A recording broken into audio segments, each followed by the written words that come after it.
আচ্ছা 92,000 কোটি টাকা লোপাট হয়েছে, ওয়াসাতেই ওয়াসা পায় 25,000 কোটি টাকা মানুষের থেকে। ওই যে একটা কি একটা এমডি আছে, বাপরে বাপ, তাকসিম, হ্যাঁ he is the second man of দেশের গভর্নমেন্ট, তাকসিম খান না?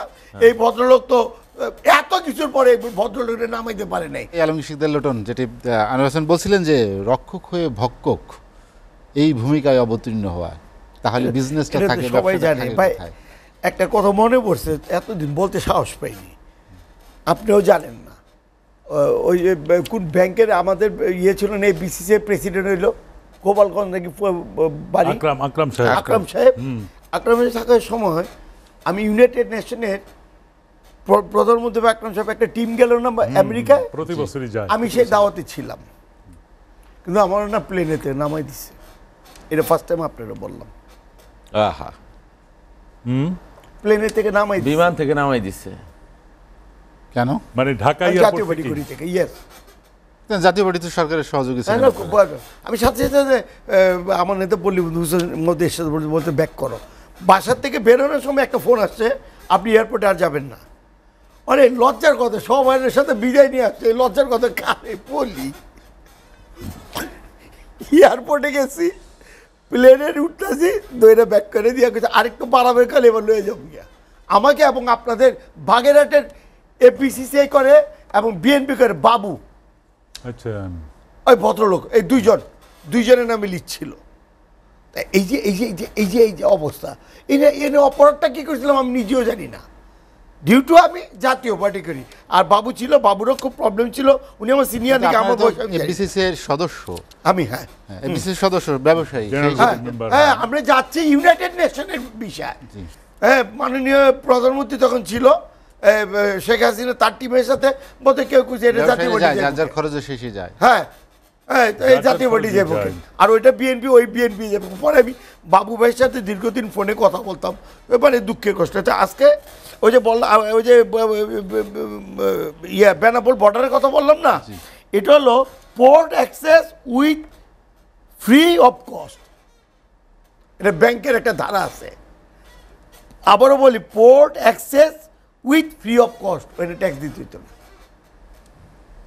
ওই ধারাতে সে চলে, ওই ধারাতে তারা এই ট্যাক্সগুলি ফ্রি করতো।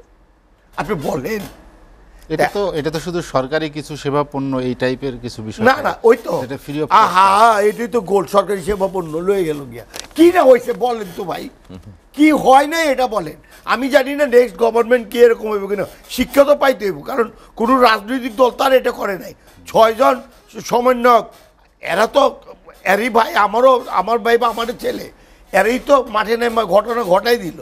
এবং শেষে বিএনপি পদত্যাগ করছে, জাতীয় পার্টি তাদেরকে নৈতিকভাবে সমর্থন করছে, অপরাধ দলও করছে। এটা বলবো যে এটা একটা বিস্ফোরণ। এখন ওদের যে চিন্তা চেতনা, ওদের যে মানসিকতা, সেই মানসিকতা আমাদের সম্মান দিতে হবে। এদের যে চিন্তা, এরা এই যে নতুন বাংলাদেশ একটা গড়ার একটা পরিকল্পনা হাতে নিছে, 2 জন এই উপদেষ্টা পরিষদে আছে। আমাকে আবার এটা অনেকে বলছে যে উনারা দেখলে সবাই সালাম দিতেছে। ওই ফেসবুকের একটা ক্লিপ, আমি কে হুইজ দ্য পার্সন, সে যদি 18 বছর হয়, যদি বড় অফিসার হয়, তার সাবঅর্ডিনেটর এরা তাকে সালাম দিতে পারতো। ভিডিওটা ফুটেজটা না দিলে ভালো হইতো, কারণ মানুষ তো এক মানুষ তো এক রকম।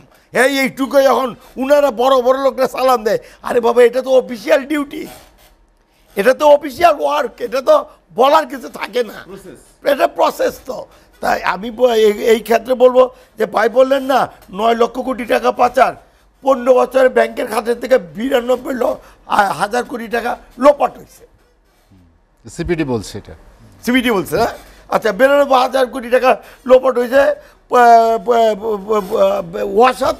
ওয়াসা পায় 25,000 কোটি টাকা মানুষের থেকে।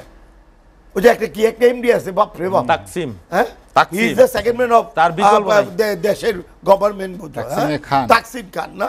এই ভদ্রলোক তো এত কিছুর পরে ভদ্রলোকের নামাইতে পারে নাই একটা লোক। তারপরে ওই যে যিনি খায়রুল, কি জানি বিচারপতি খায়রুল, উনি জানি একটা কমিশনে, কোন কমিশনে আছে এখন, জুডিশিয়াল কোন কমিশনে, উনাকে আমি রেসপেক্ট দিয়ে বলবো, উনি তো তত্ত্বাবধায়ক সরকারের রায়টা লিখে দিয়েছিল উনি তো এই দেশটাকে- কারণে টু বি হ্যাঁ, right, কন্টিনিউ। সবকিছুই- এখন উনি এখন কোথায় যাবে? উনি কিন্তু এই দেশের সর্বপ্রথম উনি কিন্তু ঝামেলাটা সৃষ্টি করলো। আমরা আলোচনা শেষ করব। তারুণ্যের কথা বলছিলেন, যারা আন্দোলন করেছেন, এই যে তারুণ্য শক্তি, এটাকে কাজে লাগানোর কথা বলছিলেন। যে অবশ্যই মানুষটা এরই তো কাজে লাগবে। স্বপ্ন ওই যে ভাই দেখছে। বললো না যে একটা বয়সে না দুর্নীতি চলে আসে এবং ভয় চলে আসে, তখন তারা বিভিন্নভাবে বাজে কাজে ঢুকে যায়। এটা নিজের কাছে বলতে লজ্জা লাগে, কারণ আমাদের বয়স হয়েছে, আমরা কি তাই করছিলাম কিনা আল্লাহ জানে। তো তরুণরা আসছে, হ্যাঁ তরুণরা যেহেতু আসছে, আমি তো বললামই এই তরুণরাই পারবে নতুনভাবে একটা বাংলাদেশ তৈরি করতে। ডক্টর ইউনূসের নেতৃত্বে ভাই আল্লাহর কাছে দোয়া করি, মানুষ বড় কষ্টে আছে। আর সবচেয়ে বড় কথা কি জানেন, ইলিশ মাছের কেজি ছিল 2200 টাকা, মানে না 1 কেজির উপরে যেগুলো সেগুলো বাংলা বাজারে দেখলাম 1200 টাকা কেজি। 1 কেজি। তাইলে এই যে 1200 টাকা কেজি, কারণ কি এই যে লোকরা 1200 টাকা এখন কেজি, কিন্তু বাবুল ভাই খেয়াল করেন এরা কিন্তু এখন মাছটা কিনতে পারছে, কারণ মানুষের তো বেতন বাড়ে নাই, এখন ফল সবজি। আরেকজন বললো 90 টাকা রেট, এই পাশ দুপুরে থেকে ভাত ওই খেলাম পাশে মুরগি চলে যায় তো। 60 যাওয়াটা বন্ধ টাকা হয়েছে। নিল। হ্যাঁ, তাইলে এই যে পরিবর্তন, এই আমি নতুন- যুবকদেরকে বলবো, নতুন- ইয়াংদেরকে বলবো, এই পাশ থেকে ইলিশ মাছ ওই পারে চলে ওটা যায় যেহেতু তো। চাঁদাবাজি ছিল, এটাও তো আর অ্যাডভাইজার আগে হ্যাঁ, বন্ধ করে দিচ্ছে। এই চাঁদাবাজি তো রন্ধ্রে রন্ধ্রে ছিল, এগুলি সব একটা পরিবর্তন আনতে হবে। এই দেখলাম ছাত্র সমাজ ফোন নম্বর দিয়ে দিছে, আমরা চাঁদা নেব না, আর পুলিশের বোধ একটা ফোন নম্বর, এবং মোবিলভাবে ঘুরছে তারা। তা আমি তাদেরকে অভিনন্দন জানাই, কোনোভাবে কম্প্রোমাইজ করা যাবে না। ওই যে লুহার পরিবর্তে বাস দিয়ে বাড়িও করছে, রড। এখন কন্ডাক্টর যারা নিচে ভাই, বিশ্বাস করেন কনস্ট্রাকশনের কাজ এগুলি সব স্থগিত করে দেন, কোনো প্রয়োজন নেই। কারণ আপনি দেখবেন কয়েকদিন পর বাড়ি করে সব দইসে পড়বো, সিমেন্ট দিছে কিনা আই ডোন্ট নো, সিমেন্ট দিছে কিনা জানি না। এবং ইঞ্জিনিয়াররা বলে এখন যে ভাই কাজ করছে 4 আনা, টাকা উঠে নিয়ে গেছে 16 আনা। আলমী শিকদার লোটন আলোচনা শেষ করতে চাই। আজ আপনাকে অসংখ্য ধন্যবাদ।